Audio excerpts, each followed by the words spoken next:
Hi guys, welcome back to my channel 15 minutes for English. आज हम class 11 का second chapter पढ़ने वाले हैं। स्टार्ट करते हैं। चैप्टर का नेम है we are not afraid to die. Okay, हम इसका इंट्रोडक्शन पढ़ते हैं। We are not afraid to die is an adventurous ordeal. Ordeal का मीन्स क्या है? अनप्लीजेंट एक्सपीरियंस, कोई अच्छा एक्सपीरियंस नहीं होना। That experience by a family mean simple सी बात है कि किस चीज के ऊपर बेस है। एक फैमिली है, घूमने जाती है, वो एक एडवेंचरस ट्रिप होती है, लेकिन उनका उस पर एक्सपीरियंस अच्छा नहीं होता। ये अभी आपको आगे पता चलेगा क्यों। On July 1976 the narrator set sail from England. 1976 जुलाई में नरेटर ने सेट किया था, मतलब अपना टूर, अपना जो ट्रिप है वो स्टार्ट किया था। कहां से? इंग्लैंड से। ये एक शिप के ऊपर है, बोट के ऊपर जर्नी है। He wanted to duplicate the round the world voyage. Voyage का मीन्स है जर्नी, ओके, by sea मतलब समुद्री यात्रा, सिंपल सी बात। Made 200 years earlier by Captain Cook. Captain cook है, कौन है? British captain. ये एक लंबी सी लाइन लिखी है मैंने, इसको आप समझ लीजिए, शायद आपको चैप्टर में समझ में नहीं आई हो जब आपने पढ़ा हो। वो करना क्या चाहते थे? कैप्टन कुक ने अपने टाइम पे कोई जर्नी की, ओके, तो जो इस चैप्टर के नरेटर है वो उसी जर्नी को रिपीट करना चाहते थे। डुप्लीकेट का मीनिंग यहाँ पे ये है, सिंपल सी बात है, उसी जर्नी को कॉपी करना चाहते थे, उस जर्नी को वापस घूम के आना चाहते थे। अर्लियर बाय कैप्टन को, British captain. On January 2 huge waves shock the deck and broke over the ship. बहुत सिंपल सी बात है, जब 2 जनवरी हुआ, वो जब अपनी समुद्री यात्रा पे थे, तो बहुत सारी ह्यूज वेव्स आई उनके शिप के ऊपर। और शिप का जो डेक होता है यानी ऊपर का तख्ता, उस पे आके उन्होंने क्या करा? गिरी, ठीक है। तो उन्होंने उनके शिप को शॉक कर दिया था, हिला दिया था पूरी तरह। They had survived for 15 hours, उन्होंने 15 आवर्स निकाले उसमें। On January 6 they anchored a tiny island where all the 28 inhabitants came to cheer them. उन्होंने फिर वहां पे जब 15 आवर्स सर्वाइव कर लिए, उसके बाद जनवरी 6 को वो एक छोटे से आइलैंड पहुंच गए थे, उन्होंने वहां अपना लंगर डाल दिया था। नेक्स्ट मॉर्निंग को जब वो वहां रात बिता चुके थे, वहां के जितने भी रहने वाले लोग थे, इनहैबिटेंट्स का मतलब वो है, वो उन लोगों को चेयर करने आए थे, क्योंकि उन्होंने काफी अच्छी जर्नी कंप्लीट करी थी। समरी पढ़ते हैं हम। In July 1976 the narrator, his wife Mary, son Jonathan जो 6 साल का है, and daughter Susan 7 set sail from Plymouth England. Plymouth England का एक सिटी है। यहाँ पे मैंने बताया कौन कौन नरेटर, उनकी वाइफ, उसका नाम है मैरी, सन उनका जॉनथन जो 6 साल का है, एंड डॉटर सुजैन जो 7 साल की है। उन्होंने अपनी जर्नी स्टार्ट करी थी, कहां से? प्लायमाउथ से। Second point, they wanted to duplicate, copy. Duplicate का मीनिंग क्या है यहाँ पे? Copy. The round the world voyage, voyage का मीन्स मैं समझा देता हूँ, सी जर्नी, समुद्री यात्रा, simple. Made 200 years earlier by Captain James Cook। मैं आपको एक पॉइंट समझा चुका हूं। जेम्स कुक ने जो जर्नी 200 साल पहले करी थी, ये उसी की कॉपी करना चाहते थे, उसी को वापस करना चाहते थे। They spent last 16 years in sharpening their seafaring। seafaring का मीनिंग क्या है? Traveling in the sea skills। बहुत सिंपल सी बात है, उन्होंने अपने लास्ट 16 साल सी में, जब आप ट्रेवल करते हैं तो आपको कुछ ना कुछ आना चाहिए सी के बारे में। जब आपको कोई खतरा हो तो आप सी में कैसे बचे रहे, उन्होंने इन स्किल्स को शार्प करने के लिए अपने 16 साल दिए थे। Their boat wave walker, boat का नेम है क्या? Wave walker. Professionally built and tested in the roughest weather for months. बहुत सिंपल सी बात है, उनकी जो बोट है वेव वॉकर, वो बहुत अच्छी तरीके से, प्रोफेशनल तरीके से बनी हुई थी, और उसको टेस्ट किया गया था बहुत से खतरनाक सीज में चलाने के लिए। नेक्स्ट पॉइंट है, the first leg of their journey, okay, 1,05,000 kilometre pass pleasantly. जो उनका पहला भाग था जर्नी का, वो अच्छे से निकल गया। They took 2 crewmen with them, American Larry Vigil and Swiss Herb Seigler. बहुत सिंपल सी बात है, क्रूमैन मींस जो शिप पे रहेंगे, शिप का ध्यान रखेंगे, शिप की जब खराब हो जाए तो उनको पता होना चाहिए शिप को कैसे ठीक करते हैं, ये वो लोग हैं। They will help them to tackle the roughest seas, the southern Indian Ocean। मैंने इसी पॉइंट को थोड़ा सा और डिस्क्राइब किया है। ये लोग उनके साथ क्यों थे? क्योंकि वो कौन से सी में जा रहे थे? Southern Indian ocean. वो एक रफेस्ट है और ये उसकी हेल्प करते, ये दोनों उनकी हेल्प करते उसको टैकल करने में। They sailed to Cape Town and heading towards east, उन्होंने कहाँ गए पहले, केप टाउन गए और वहां से फिर कहाँ जाने वाले थे, ईस्ट की तरफ। Next, for next few weeks they encountered strong Gales, Gales का मीनिंग यहाँ मैंने आप लोगों के लिए लिखा है एक्सट्रीमली स्ट्रॉन्ग विंड्स, बहुत जोर से हवा चलना। उन लोगों ने कुछ वीक्स के लिए अब क्या एनकाउंटर किया, स्ट्रॉन्ग गेल्स, यानी बहुत तेजी से हवाएं चलने लगी थी वहां पे।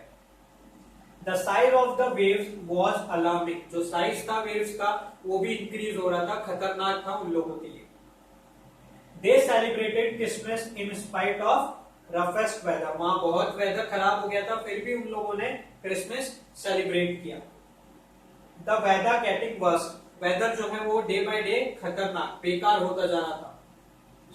ऑन जनवरी 2 और जनवरी 2 waves were really huge, the wind screamed, जनवरी जो 2 है वहां पे वेव्स बहुत ह्यूज हो गई थी, बहुत बड़ी बड़ी हो गई थी और जो हवा है वो काफी आवाज भी कर रही थी।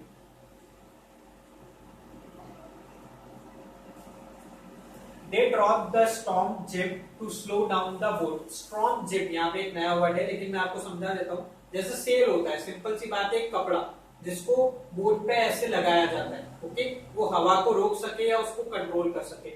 उन्होंने उसको गिरा दिया था क्योंकि वहां पे बहुत तेज हवाएं चलने लगती थी। They tied heavy ropes across the stern. Stern का मीन्स है back side of a boat, okay, पीछे का हिस्सा बोट का। उन्होंने वहां पे रस्सियां बांध दी थी बड़ी बड़ी। They put on oilskins and life jackets. ये तीनों पॉइंट इंपॉर्टेंट है गाइस क्योंकि इससे एक क्वेश्चन का आंसर बनेगा। They put on oilskins and life jackets. उन्होंने oilskins means जो आपको तैरने में मदद करें ऐसे कपड़े पहन लिए थे, and life jackets जो आपको डूबने से बचाएं ऐसे कपड़े और जैकेट्स पहन ली थी। First sign of disaster at 6 PM. Simple सा पॉइंट है, बहुत तेज ह्यूज वेव्स आने लगी, कितने बजे, 6 बजे करीब। The wind dropped, sky grew dark, came a growing roar that changed into a thunder. बहुत सिंपल पॉइंट है, मैं इसको समझाता हूँ, आप समझिए। विंड क्या हो गई थी, धीरे होने लगी थी। स्काई क्या होने लगा था, डार्क कलर, यानी बहुत डार्क कलर में चेंज हो रहा था। Came a growing roar, वहां पे गड़गड़ाने की बहुत तेज आवाज आई। That changed into a thunder, और वहां पे बिजली भी गिरी। Next, A explosion took place and it shocked the deck. जैसे बिजली गिरती है आप लोगों ने देखा, वहां पे भी वही हुआ और उसने क्या करा, जो शिप है, जो बोट है उनकी, उसको शॉक कर दिया। A wall of water broke over the ship. फटाफट से वहां पे ह्यूज वेव्स आने लगी और वो किसके ऊपर आ गई थी, उनकी बोट के ऊपर। The narrators had crushed into the wheel. उसकी वजह से जो नरेटर का हेड था, वो जो चलाने वाला सर्कल होता है शिप का, आप लोगों ने सबने देखा होगा बोट का, उस पे जाके टकराया। The narrators had crushed into the wheel. Okay. Waves tossed him around the deck. जो waves थी वो उसको कहाँ लेके गई, डेक पे लेके गई। His left ribs cracked and his mouth was filled with blood and broken teeth. उसकी जो लेफ्ट साइड की रिब्स थी वो टूट चुकी थी, उसका जो माउथ था वो ब्लड से भरा हुआ था और उसके टूटे हुए दांतों से। ये 3 पॉइंट्स भी इंपॉर्टेंट है क्योंकि इससे शायद क्वेश्चन बन सकता है। He was losing consciousness, उसको धीरे धीरे होश उसका खोता जा रहा था, वो बेहोश होता जा रहा था। Wave walker was near capsizing, जो वेव वॉकर उनकी बोट थी वो धीरे धीरे डूब रहा था।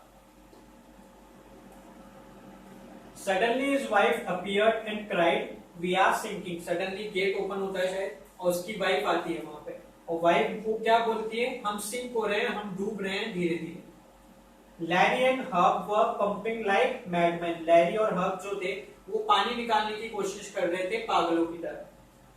Clothes, crockery, charts, tents, toys lay scattered in the deep water, ये जो सारी चीजें हैं, क्लोथ्स, क्रॉकरी, चार्ट्स, छोटे छोटे डब्बे, टॉयज, वो सब का पानी में बिखरे हुए थे। He crawled into the children's cabin, वो धीरे धीरे रेंगते हुए कहाँ जाता है, नरेटर चिल्ड्रंस कैबिन में। They were safe, only Sue had a big bump above her eyes, वो दोनों सेफ थे, बस सू जो उसकी डॉटर है उसकी आंखों के ऊपर छोटा सा बम्प था। The pumps kept the water level under control by the morning on January 3rd, उसके बाद वो थोड़ा सा जो पंप है वो लेवल, जो वाटर का लेवल है शिप में, उसको कंट्रोल रखते हैं 3 जनवरी का।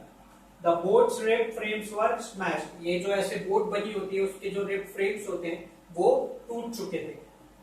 दे survive for 15 hours since waves hit them, जब उनको वेव्स ने हिट करा तो उन्होंने 15 आवर्स निकाल लिए उसके बाद। But wave walker can't reach Australia, उनका जो जर्नी थी वो ऑस्ट्रेलिया तक जानी थी, तो वेव वॉकर वहां तक नहीं पहुंच सकता उनका जो बोट है। The narrator check the charts and calculated that there were 2 small islands, narrator ने अपने चार्ट्स चेक किए और उसने क्या देखा कि ये कैलकुलेट किया एक्चुअली कि हमें पास में 2 आइलैंड मिल सकते हैं। One of them, Isle Amsterdam, was a French scientific base and their aim was to reach there. Amsterdam करके एक आइलैंड है, उनका एम वही था कि हम एम्स्टरडेम पहुंच जाएं।